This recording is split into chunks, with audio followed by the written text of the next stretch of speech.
With all this working from home and Zoom meetings taking off, I thought it was a good idea for me to start upgrading my live streaming setup. I thought I'd start by switching my old Logitech C920 webcam for an SLR, the A7S III, which I already owned to use for work and which I'm also using to film this video. But now that I'm using a heavier camera that can't just sit on my monitor, I'd need some kind of tripod to sit it on. To that end, I bought this $60 Newer, whatever, tripod from Amazon. Now, if you've searched Amazon for video gear, you've more than likely come across this budget no-name brand along with all the other more expensive names while searching. And I've always been a bit wary when dealing with companies I've never heard of. But the reviews were good and the price was right, so I thought I'd risk it. And for the most part, this tripod has been fine. It supported the weight of my camera, it was sturdy and locked off nice and tightly, but it took up a lot of room on my desk and I was never quite happy with where I could position it with those three legs getting in the way of everything. So I thought I'd try a monopod setup. Something that could mount to my desk and sit behind my monitors in roughly the same position that my old webcam used to. That's when I found Elgato's multi-mount system. Elgato are famous for their streaming hardware, so I thought this mount system of theirs would be good too. All I'd need to mount my camera was the base of their multi-mount system called the Master Mount with a thread that would screw straight into the base of my camera. But would it be strong enough to support the weight of my camera? Well, let's go check it out.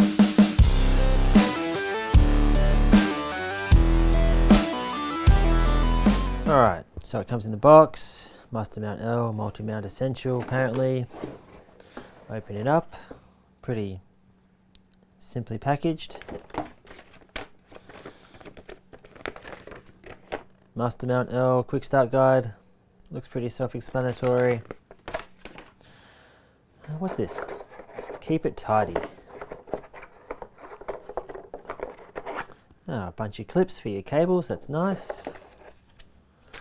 And the mount itself, wow, it's actually quite heavy. You could probably hit somebody over the head with that if you really wanted to. Okay, so if I tighten this, I can't loosen that. So it looks like the two are connected, which is really annoying. Why can't I tighten this at the same time as the ball? So I have to untuck that and have that shoving around. Oh, it's one piece. Alright, let's take a look at this. This looks like it has a nice sturdy handle here, so that's good. And the actual grip there is padded, so that's on both sides, so that's nice as well. And of course we've got the logo, which hopefully no one will see because it'll be behind my desk anyway. Move this slightly. Since this is the monitor I'm going to be looking at when I'm streaming, I can try and clamp this behind. There. Pay no attention to my cable management. Go nice and tight. Look at that. I ain't going anywhere. Yeah. The stand extends to a maximum height of 125 centimeters or 49 inches for all you imperialists out there, and the manual mentions it's normal for it to wobble when fully extended. Luckily, I don't need to have that third stage extended for it to reach high enough to see over the top of my monitor, so it remained quite sturdy for me.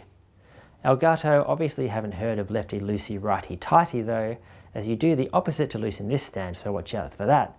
It also comes with 3 cable holders that snap onto each stage for cable management. I've always thought Elgato gear was quite overpriced here in Australia compared to cheaper alternatives online. But as with most things, you get what you pay for.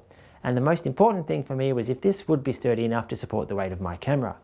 So I'm going to be mounting on that middle hole there, not on the camera, because that's actually closer to the center of gravity with this lens.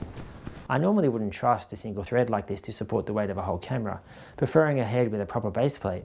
But with a max supported weight of 2 kilos or 4.5 pounds, which my camera is right on the limit of, it seems to be holding up well. One thing I did find was tightening the handle at the top not only tightened the head but also the thread that screws into the base of the camera. I understand why they did this for strength purposes, but compared to other arms I've used where the head and rotating screw could be tightened independently from each other, like this one I have here, it takes a bit of getting used to.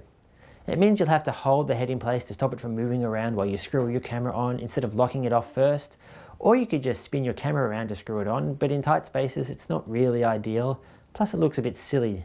You can force the head to rotate when the screw is tightened, but it's obviously not meant to do this, so I wouldn't recommend it in case you break it.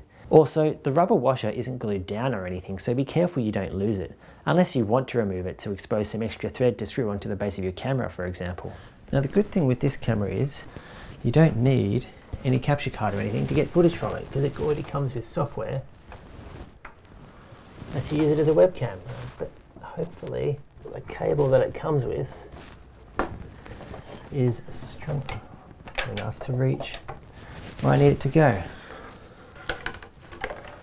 And you know what, I actually can't remember what half these things are, I just know they went in there. So they will go back in there. There's the audio box, making noise again. Alright, well, looking very nice indeed. Let me go down. Oh look, there I am. One thing I like about Elgato's mount system is that you can add other stands to it from their multi-mount series for mounting other gear and setting up overhead shots, for example, that kind of thing. So I'll definitely be getting another Master Mount with their added extension arms in future. I'm also waiting on one of their Keylight Airs to arrive, and I plan on ordering their new Stream Deck whenever that's released at some point in future as well. But since I'm buying all this stuff myself and not getting it sent to me for free or anything, those videos might take a while, so please be patient. In the meantime, as usual, don't forget to like and subscribe and all that stuff. Thanks for watching, and I hope to see you whenever I get around to doing another video.